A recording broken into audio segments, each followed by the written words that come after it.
Arca de Noé, sem dúvida alguma, é o artefato religioso mais conhecido e mais debatido do mundo. Ela é um importante elo que nos liga com o nosso passado distante. Mas, para os sinceros estudantes da Bíblia, a arca também figura como um símbolo moral de aviso de uma mudança dramática de proporções universais a ocorrer no futuro iminente. Mas como era a arca? Qual o seu tamanho? Como pôde conter todos os animais? Há relatos de alegadas testemunhas oculares da existência da arca que possam ser verossímeis. Há fotos que possam indicar a existência da Arca de Noé. Também as águas do dilúvio. De onde vieram e para onde foram? Não é muito extremista a ideia de toda a terra ter ficado inundada? Que evidências físicas esperaríamos encontrar da ocorrência do dilúvio? Poderia o dilúvio ter ocorrido por intervenção divina? Se assim for, por que iria Deus destruir uma geração inteira e preservar apenas uma única família? E o que é mais importante, qual o significado do relato do dilúvio para a sua pessoa? Como você pode ver, estão envolvidas questões importantes que transcendem em muito o campo da ciência e chegam até a raiz da existência humana. Portanto, convidamos-lo muito cordialmente a embarcar conosco numa fascinante viagem rumo às evidências bíblicas e científicas de um evento que marcou indelevelmente a história da humanidade: o dilúvio global dos dias de Noé. Nossa busca concentra-se no pico vulcânico totalmente sem árvores que fica na região da Turquia Oriental, perto da fronteira do Irã e do antigo Império Soviético, o Monte Ararat. O Monte Ararat atinge quase 5.200 metros, cobrindo 38 quilômetros quadrados. O monte é chamado pelos turcos de Agridag, que significa Monte da Arca, e pelos persas de Kohinoor, Monte de Noé. De fato, o Monte Ararat acha-se envolto numa aura de mistério e fascínio. Alguns investigadores acreditam firmemente que a Arca de Noé ainda está lá, sepultada bem fundo numa geleira. Alguns afirmaram ter visitado a arca nos primórdios do século XX. Contudo, o difícil acesso ao Monte Ararat tem sido um obstáculo às expedições arqueológicas. Do lado norte da montanha há uma incrível garganta chamada Hora, que é mais profunda que o Cânion americano. Ali, os pesquisadores dizem localizar-se a arca, a 4.200 metros acima da garganta a Hora. A camada de gelo está sempre corroendo as camadas vulcânicas, provocando avalanches embaixo à medida em que produz erosões. Toda tarde, há tempestades na montanha e os ventos chegam a passar de 160 km por hora. O local também é traiçoeiro e alto demais para uma expedição pousar de helicóptero. Ademais, a região também é foco de condições políticas imprevisíveis. Qualquer que viajar para a Turquia em busca da arca estará colocando sua segurança pessoal em risco.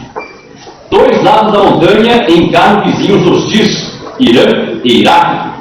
Nas elevações mais baixas da montanha, há grupos de terroristas que roubam expedicionários e ameaçam-os de morte. Nas batalhas em curso entre soldados russos e terroristas, mais de 6.000 pessoas foram mortas nas encostas do Ararat nos anos 90. Além disso, o governo turco concede autorização para se escalar o lado sul do Ararat. Mas, segundo as evidências, a arca está do lado norte. Americanos pegos no lado norte são presos com frequência. Assim, a situação local é ainda bastante volátil e perigosa. De modo que a prova definitiva de que a arca foi usada para tornar possível a sobrevivência a uma inundação cataclística acha-se no registro escrito desse acontecimento, no livro bíblico de Gênesis. Sim, sabemos que houve um dilúvio global porque a Bíblia o declara claramente como fato. Gênesis fornece os pormenores, obviamente segundo uma testemunha ocular, um homem chamado Noé, nome que significa provavelmente descanso ou consolo. O dilúvio veio no ano 2370 antes da Era Comum. Foi tão sobrepujante que ficaram cobertos todos os altos montes que havia debaixo de todos os céus, conforme Gênesis 7:19. Vamos, portanto, examinar os textos bíblicos e ver como estes se harmonizam totalmente com a ciência. No capítulo 6 de Gênesis, encontramos a descrição da arca e suas medidas. Acompanhe a leitura dos versículos 14, 15 e depois o 17. Nos diz: faze para ti uma arca da madeira de uma árvore resinosa. Farás compartimentos na arca e terás de cobri-la com alcatrão por dentro e por fora. E é assim que a farás. 300 côvados será o comprimento da arca, 50 côvados a sua largura e 30 côvados a sua altura. 17. E quanto a mim, eis que estou trazendo dilúvio de água sobre a terra para arruinar debaixo dos céus toda a carne em que a força da vida está ativa. Tudo o que há na terra expirará. Bem, a Bíblia usa duas palavras hebraicas para navio, Orijá e Tissi. Contudo, a arca é chamada de Tevá, literalmente caixa. Portanto, tratava-se de uma embarcação retangular em forma de caixa, presumivelmente com cantos regulares e um fundo chato. Tendo por única função ser a prova d'água e flutuar, a arca não tinha fundo curvo, proa afilada, meios de propulsão ou equipamento para navegação. Sua única função era ser a prova d'água e flutuar. Uma embarcação de tal formato é bem estável, não capota facilmente e contém cerca de 1/3 a mais de espaço de armazenagem do que os navios de feitio convencional. Atendemos agora para as medidas da arca. O côvado antigo era uma medida linear que ia desde o cotovelo até a ponta do dedo médio, e é estabelecido em nossa moderna forma de medição como tendo 44,5 centímetros. Com base nessa medida, a arca tinha 133,5 metros de comprimento, por 22,30 metros de largura e 13,40 metros de altura. Consegue avaliar, visualizar quão grande era tal barco? Era mais comprido do que um campo de futebol e mais alto do que um prédio de 4 andares. O espaço útil da arca era de 39.620 metros cúbicos. Como base para comparação, vamos citar aqui o vagão de trem ferroviário. Um vagão comum tem 75,5 metros cúbicos de espaço útil e pode conter 25 bois e 75 porcos em um andar, ou 120 ovelhas por andar. Um vagão de 2 andares comporta 240 ovelhas. A arca é equivalente a 524 vagões de carga ferroviários ou a 10 trens de carga com 52 vagões cada um. Em apenas a metade do espaço da arca caberiam 62.880 ovelhas. A outra metade poderia ser usada para estocagem de alimentos. Mas, apesar do seu tamanho gigantesco, ainda surge a questão de como mesmo a arca poderia conter todas as espécies existentes de animais. Haja vista que a enciclopédia americana lista mais de 1.300.000 espécies. Isso parece desproporcional mesmo para a gigantesca arca de Noé. Contudo, dessas espécies, 60% são insetos. Sobram então 520.000 espécies, o que ainda parece um número elevado demais para ser comportado pela arca. Mas dessas espécies, apenas 24.000 são de vertebrados sem serem peixes, ou seja, animais ou criaturas que possuem um esqueleto ósseo ou cartilaginoso. Dessas 24.000 espécies, 10.000 são aves, que não representam os animais de grande porte. 9.000 são répteis e anfíbios, muitos dos quais poderiam ter sobrevivido fora da arca.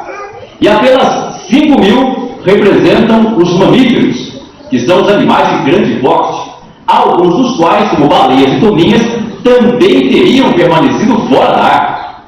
Dessas 5.000 espécies de mamíferos, 1.360 são menores do que os ratos, sobrando então somente 3.640 espécies a serem avaliadas, das quais apenas 290 são de mamíferos terrestres maiores do que as ovelhas.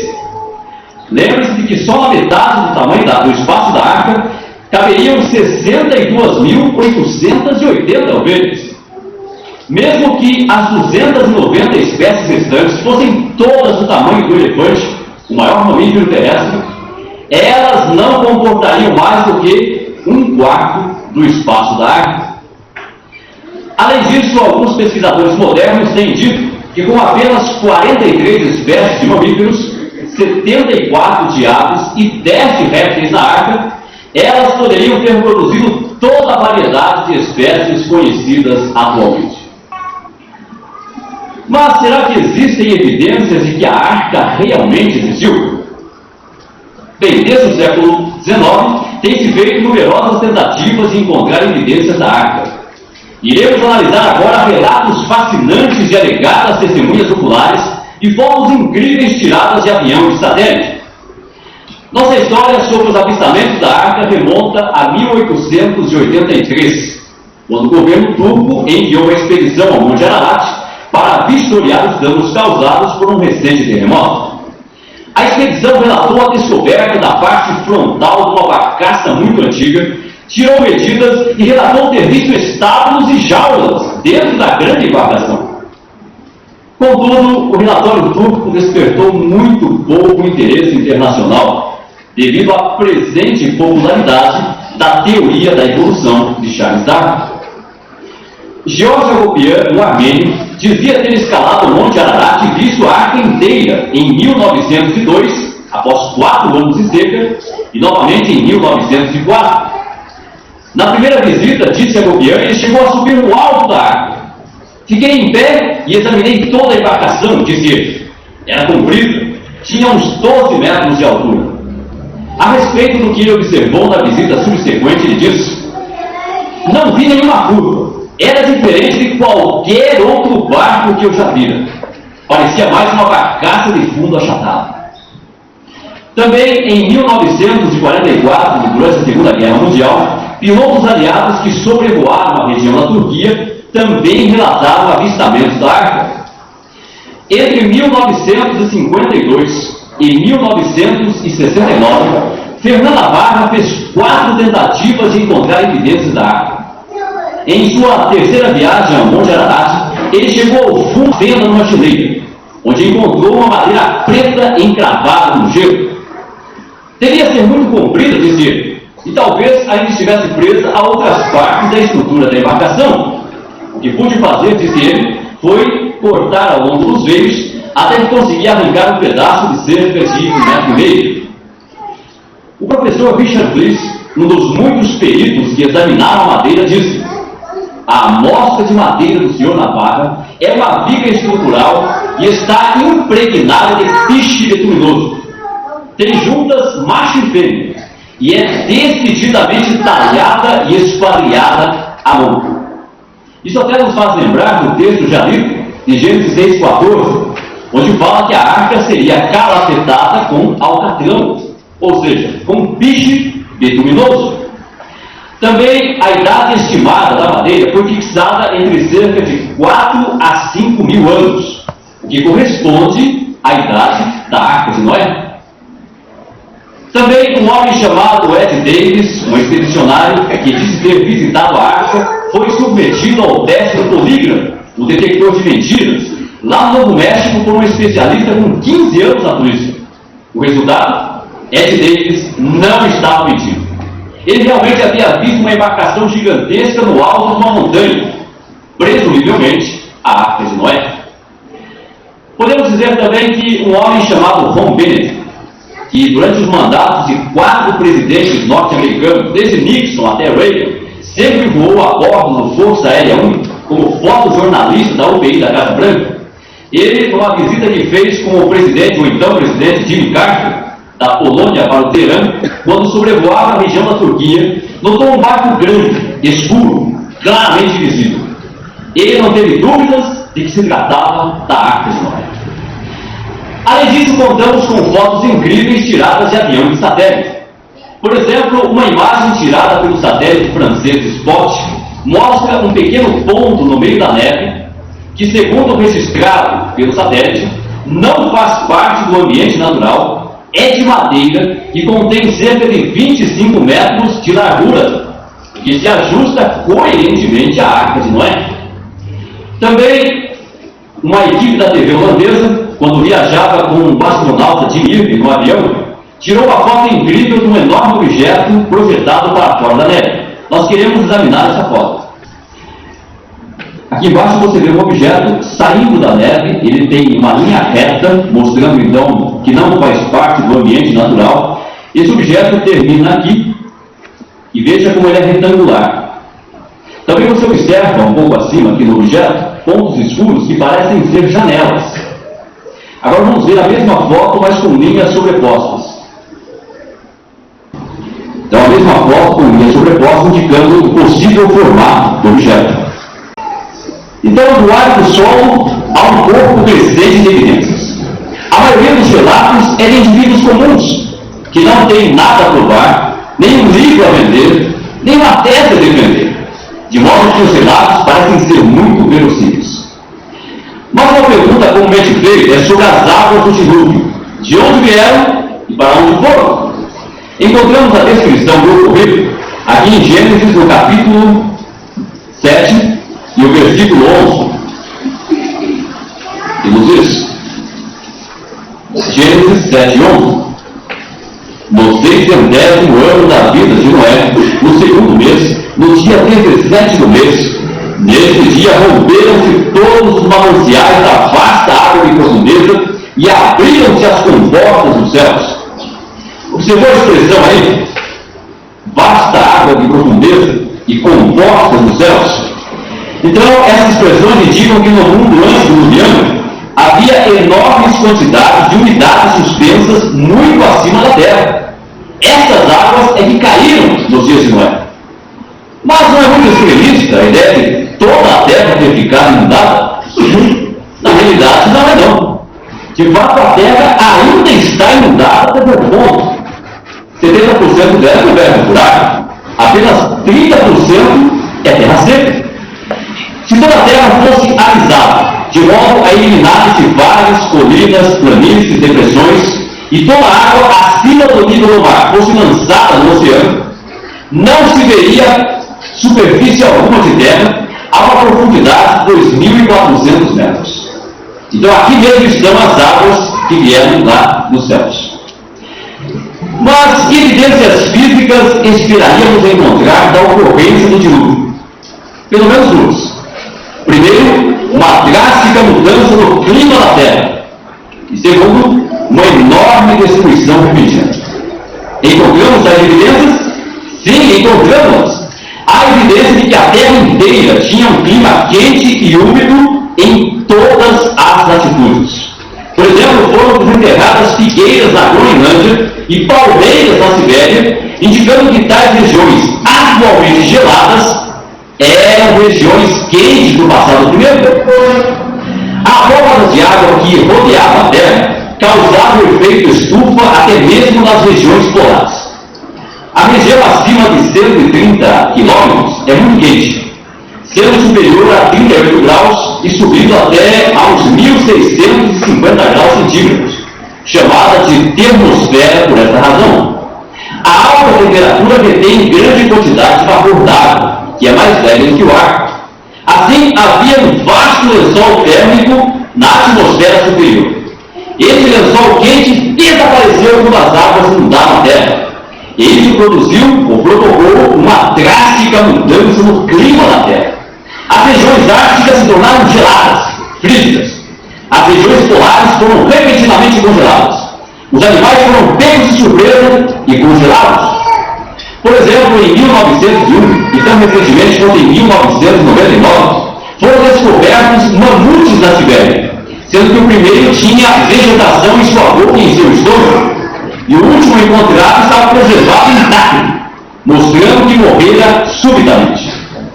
Sim, com a repentina abertura do vasto manancial de água de profundeza e das comportas dos céus, incontáveis bilhões de toneladas de água inundaram a Terra.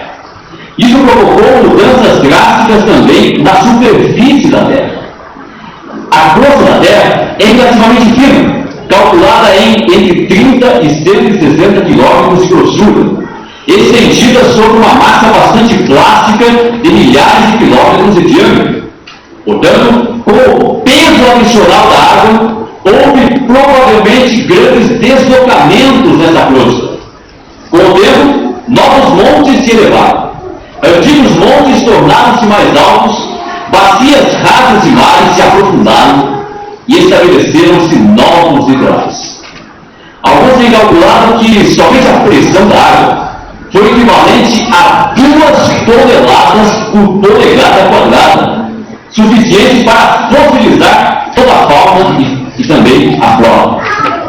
Tudo isso resultou numa repentina e grande, uma enorme destruição violenta na Terra. Só para ter uma ideia, na mesma camada geológica nós encontramos restos de carcaças de milhares de animais enterrados juntos. Animais que normalmente não andariam juntos. Coelhos junto com coiotes, um antílope junto com um urso cinzento.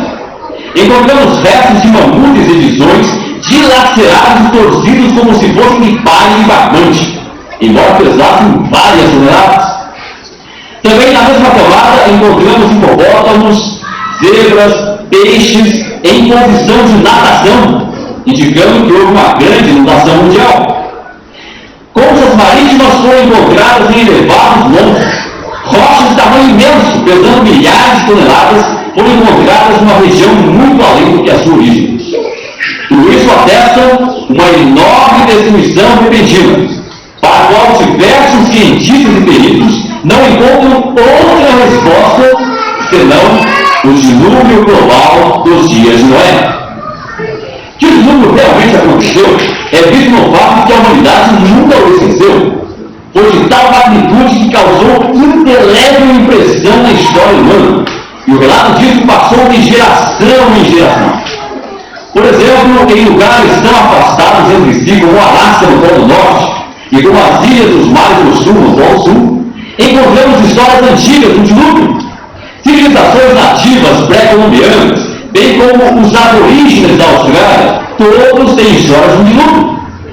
Os egípcios, os gregos, os druidas da Britânia, os polinésios, os esquimós, os groenlandeses, os chineses, os índios americanos, todos eles têm histórias sobre o dilúvio. Embora a maioria das histórias se refira quanto aos pormenores, o fato básico de que toda a Terra foi inundada, de que apenas poucos humanos sobreviveram numa embarcação feita pelo homem, aparece em quase todas as versões. Nós sabemos que uma ficção é individual e não universal. Portanto, a universalidade do relato do dilúvio é um dos melhores argumentos em prol da sua veracidade. Que o dilúvio realmente aconteceu pode ser visto no fato de que a humanidade também nunca o esqueceu, de modo que o dilúvio até mesmo produziu costumes que perduraram até os nossos dias. Como? Bem, lembra-se que nós vimos agora há pouco, lá em Gênesis 7:11, que o dilúvio começou no segundo mês, no dia 17 do mês? Bem, esse segundo mês corresponde à última parte de outubro e à primeira parte de novembro em nosso calendário. É interessante que certos povos primitivos costumavam celebrar em novembro uma festa dos antepassados, ou festa de finados. Ela era celebrada exatamente no dia, ou quase no dia, em que, segundo o relato mosaico, ocorreu o dilúvio. De modo que, segundo evidências históricas, o dia de finados é uma celebração em homenagem ao que aconteceu no dilúvio. Possivelmente foi originada por povos pagãos para lamentar a morte das pessoas destruídas no dilúvio. E por fim, podemos dizer que a Bíblia como um todo apresenta o dilúvio como sendo um fato histórico e Noé como sendo um personagem real. Mas o relato do dilúvio é muito mais do que mera história. Veja como Jesus Cristo o apresentou aqui em Mateus capítulo 24.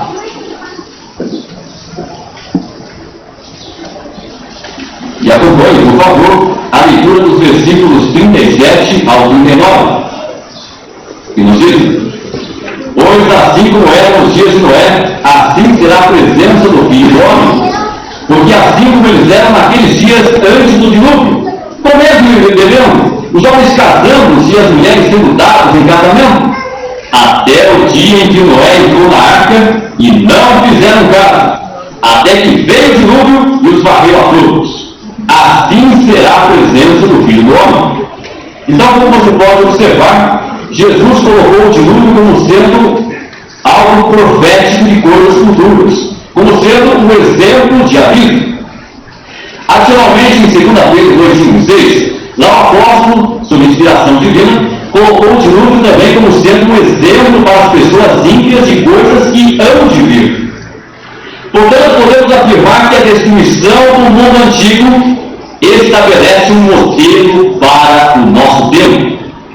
Sim, houve uma causa moral do dilúvio, a iniquidade do homem.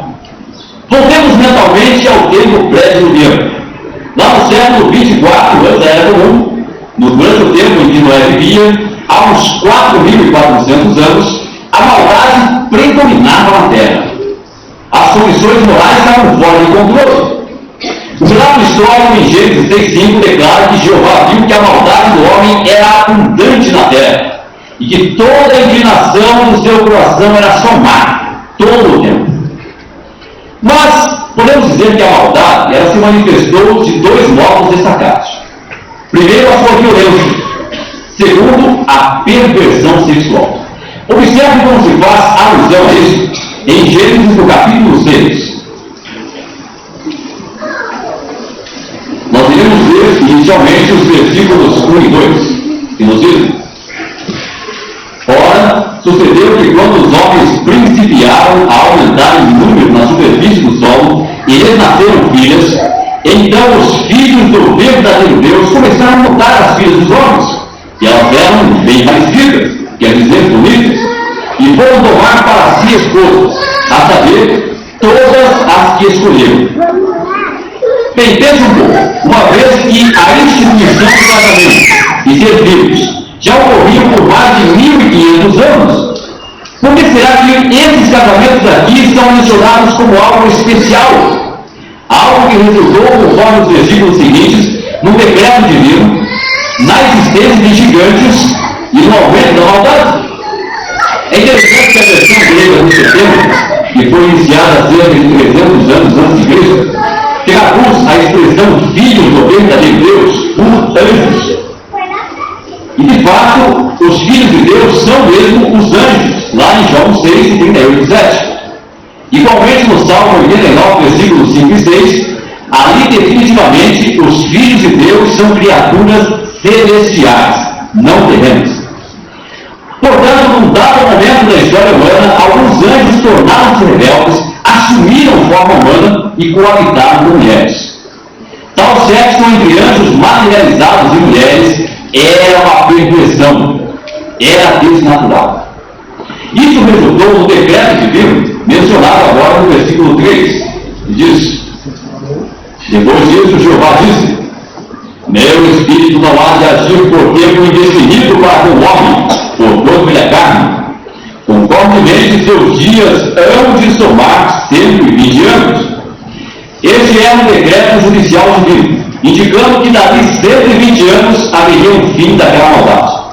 Agora no versículo 4. Naqueles dias veio a haver os nefilins na terra, e também depois, quando os filhos do verdadeiro Deus continuaram a ter relações com as filhas dos homens, e elas lhes deram filhos.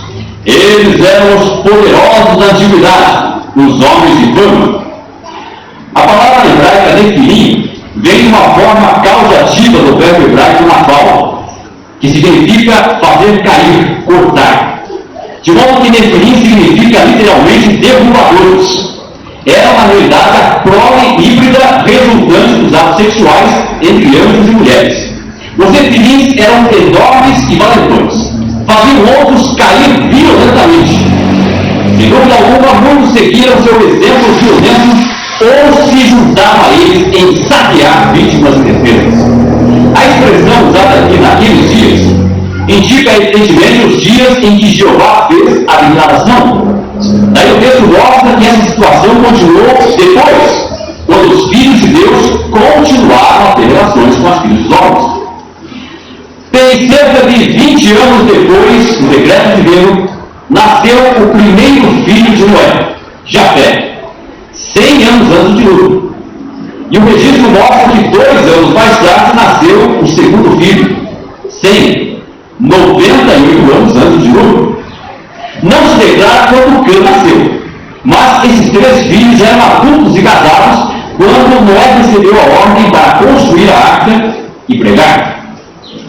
Por conseguinte, restavam, antes do dilúvio, provavelmente apenas 50 ou 60 anos para a construção da arca e para soar o aviso do fim daquele mundo. Mas por que será que Noé achou o favor aos olhos de Deus? Gênesis 6:9 responde. Nos diz: esta é a história de Noé. Noé era homem justo, mostrou-se sem defeito entre os seus contemporâneos. Noé andou com o verdadeiro Deus. Então Noé era corajoso e se distinguia de seus contemporâneos imorais.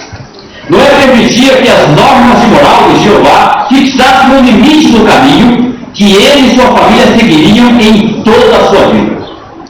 Noé recusou-se terminantemente a deixar-se levar pelo comportamento corrupto do mundo. Então, introduzido num pacto com Jeová e ajudado pela família, Noé passou a trabalhar como construtor e como pregador da justiça, avisando aquela geração iníqua da impendente destruição. À medida que fazia isso, Noé também tinha de dedicar tempo à espiritualidade da sua família. Esses precisavam ser protegidos contra adotarem o comportamento violento e a atitude desafiadora dos que o cercavam.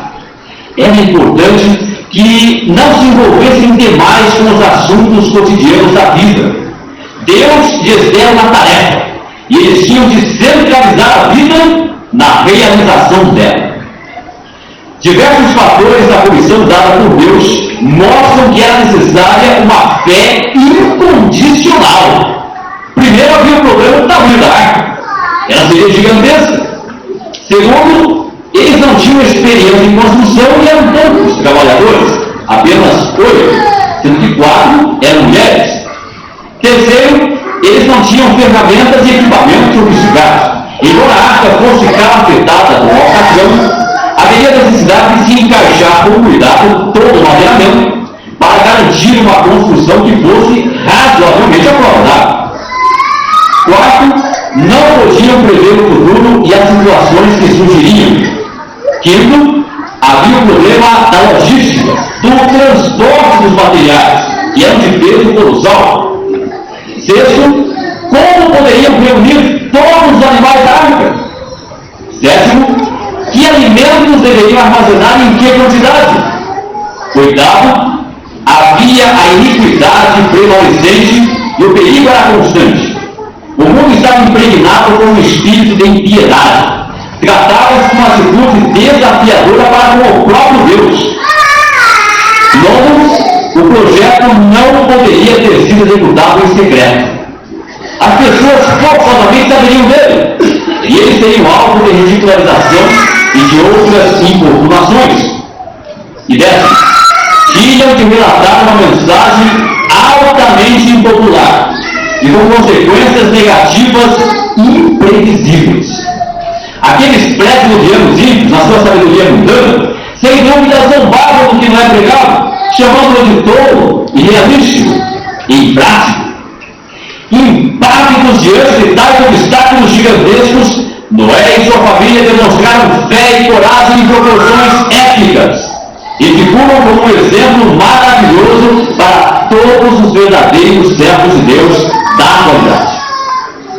Então perguntamos, será que a nossa conduta hoje condena o comportamento desse mundo? Tem os mesmos elementos da iniquidade prevalecentes na época do dilúvio, o pré-diluviano, existem atualmente. Influência demoníaca, apatia, violência, perversão sexual. Noé, por ações, prestou atenção à palavra de Deus e a obedeceu. Ele e sua família centralizavam a vida em fazer a vontade de Jeová, que era construir a arca e pregar. Os que centralizavam a vida em empenhos pessoais foram todos destruídos. Havia uma diferença marcante entre os dois grupos. Bem na grande tribulação, em que grupo nós estaremos? O número de pessoas que serão destruídas na vigor da grande tribulação excederá em muito o número daqueles que morreram no dilúvio. Portanto, perguntamos: podem aqueles que nos cercam discernir que somos diferentes do mundo? Encara-nos Jeová como diferentes? Ou considera-nos como parte desse mundo condenado? Será que, como Noé, estamos andando com Deus? Estamos nos apegando às normas e morais de Deus? Será que somos pregadores da justiça? É evidente ao que nos observam no céu e na terra que temos forte fé? Damos prova disso por nossas ações? Será que a nossa conduta condena o comportamento violento do mundo? Portanto, não desperceba o significado do relato do dilúvio para a sua resposta. Muitas lições podem ser tiradas desse acontecimento antigo. Por exemplo, um pormenor digno de nota é que durante o dilúvio, 8 humanos, mas mais criaturas voadoras e criaturas moventes, foram obrigados a subsistir juntos por mais de um ano, vivendo exclusivamente à base de matéria vegetal. Isso mostra que o propósito original de Deus é que homens e animais vivam juntos e em paz entre si, e que obtenham a sua alimentação da vegetação. Esse propósito será restaurado no reinado milenar de Cristo. Outra coisa é que o relato do dilúvio não aponta para a destruição do planeta Terra. Veja o texto de Lucas, capítulo 16.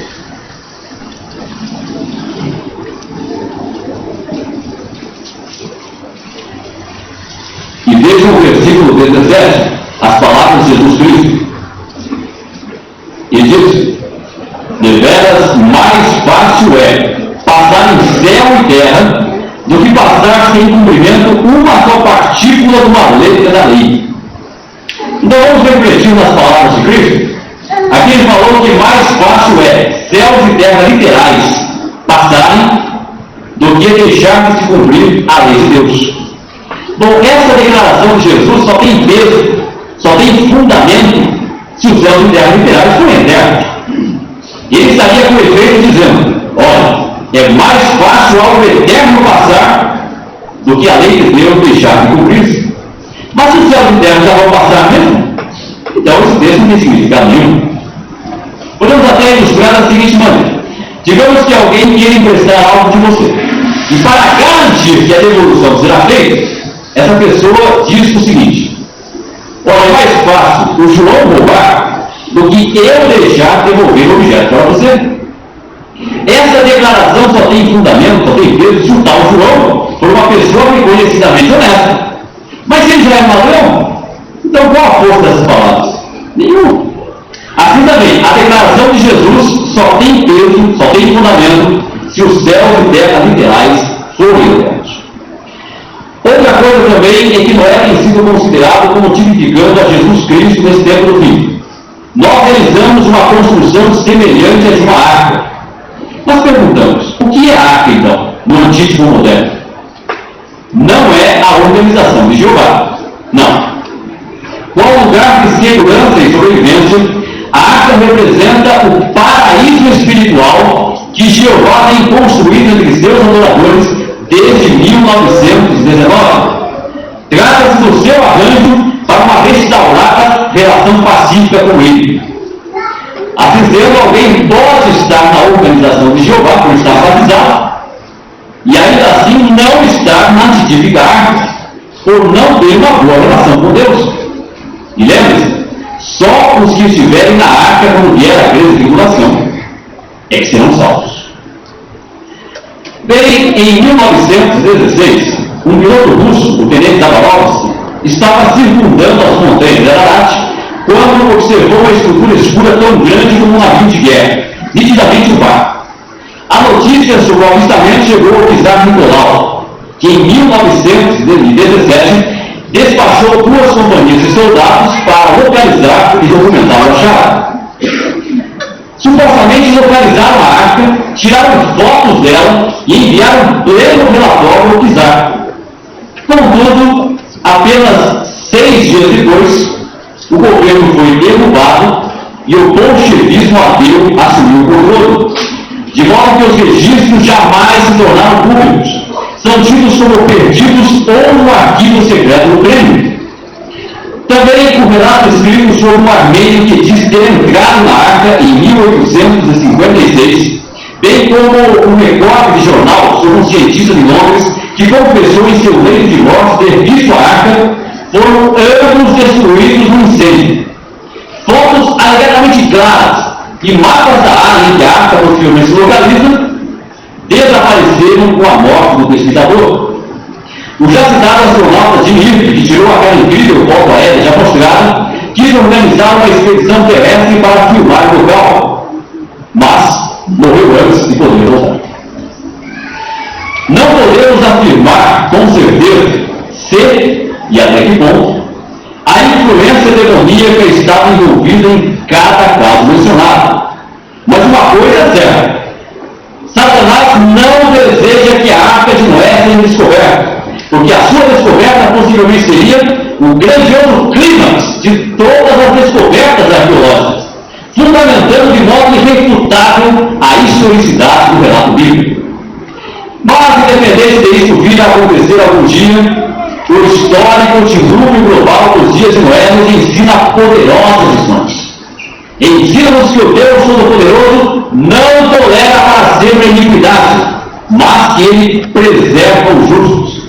Dá-nos uma lição de fé e obediência, atributos que são vitais para a preservação da nossa vida, agora e para sempre. Quando Jeová Deus e seu Filho Jesus Cristo vierem para executar esse sistema mundial e moral, a conta dos justos mostrará ter um saldo credor, um saldo positivo. Deus lhe dará então o título da vida eterna no mundo justo, em condições eternas. Será que nós nos qualificaremos para estar entre os justos? Nossa resposta poderá sim ser afirmativa, se nós levarmos em conta que o dilúvio dos dias de Noé tem significado sim